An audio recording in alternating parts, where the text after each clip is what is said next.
мөн чанар. Та сайхан сэтгэлтэй. Та авьяастай. Та чадварлаг. Та ухаантай.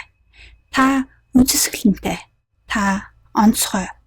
Та хайрлсан шиг хайрлаж чаддаг хүн. Та хайрлсныхаа хариуд юу ч нэгтгүй өгөөмөр хүн. Таны мөрөөдөл агуу бөгөөд гэгээлэг. Таны бодол хүсэл тэмүүлэлд хязгааргүй.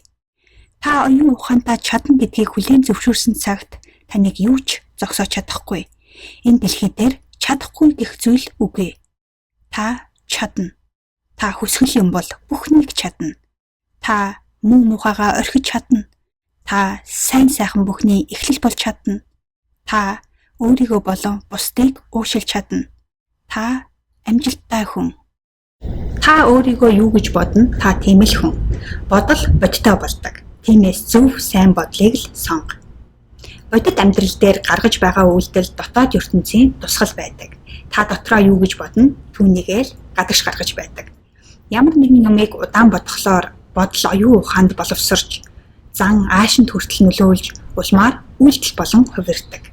Аж амьдралаа сайн сайхан болгон өөрчилж, амжилтанд хүрэхийн тулд доторх бодлоо өөрчилж, түндээ итгэх хэрэгтэй. Бид өөрийнхөө тухай их олон янзаар боддог. Учир нь бидэнд сайн, муу олон тал бий. Ямар бодол бодож байгаагаас шалтгаалж бид нэг бол баяртай болж, нэг бол гүйцгэртэй болдог. Нэг бол айдастай болж, нэг бол урам зоригтой болдог. Нэг бол дайчин, хүчрхэг болж, нэг бол сул дорой нэгэн болдог. Бодлоос их зүйл хамаардаг. Таны амжилт хүртэл бодлоос хамаарна. Гэхдээ ямар бодол бодох вэ гэдгийг та өөрөө сонгоно. Та бодлоо хянаж чадна. Та давмгайлж буй бодлынхаа дагуу хөгжим хувьсаж байдаг. Тиймээс өөрийнхөө эерэг талуудыг өөртөө сануулж байх нь маш чухал. Та өнөөдөр өөрийнхөө тухай юу гэж бодож байна вэ? Та дотроо өөрийнхөө тухай юу гэж бодно? Түүнийхээ дагуу шийдвэр гаргаж үйлдэх юм. Та ямар үйлдэх юм? Таны амьдрал тийм л байх болно. Мөн хүмүүс таныг тэгжил харах болно. Хэрвээ та өөрийгөө амжилттай хүн гэж бодвол та амжилттай хүн. Хэрвээ та өөрийгөө бүтлгүй хүн гэж харвал та бүтлгүй хүн. Та өөрийгөө ямар хүн гэж бодно? Та тийм л хүн. Та өөрийгөө ямар дүр төрхөөр төсөөлж бодно? Таны далд ухамсар түүнийг хүлээж авч тэр бодлын дагуу програмчлагдж байдаг. Хэрвээ та амьдралаа хүснээрээ өөрчилж сайжруулах хүсэлтэй бол оюун ухаан дахь бодлоо өөрчилж далд ухамсараа дахин програмчлах хэрэгтэй болно.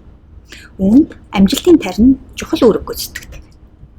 Тиймээс би өнөөдөр танд зориулж цоо шинээр гайхамшиг өөрөөсөө 23 минутын амжилтын тариныг мөн замдаа 10 минутын амжилтын тариныг бясалгал хэлбэрээр бэлэн болгоод байна. Хэрвээ та сонирхож байгаа бол дээрх холбоос дээр дараад дэлгэрэнгүй мэдээлэл авах боломжтой. Эсвэл uka.com руу ороод меню хэсгээс захин дэлгүүр гэдэг дээр дараад яаж худалдан авахыг мэдхээс гадна амжилтын тарины хэсгээс сонсох боломжтой. Хэрвээ танд энэхүү бичлэг таалагдсан бол лайк дараад цааш найз нөхдөд түгээгээрэй.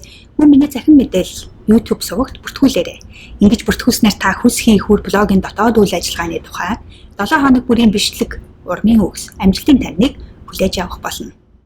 Хүс хий хөр зөвхөн таны өөрийн хүсэл эрмэлзэл таныг амжилтанд хүргэнэ. Ука Төмөр, Лос Анжелес.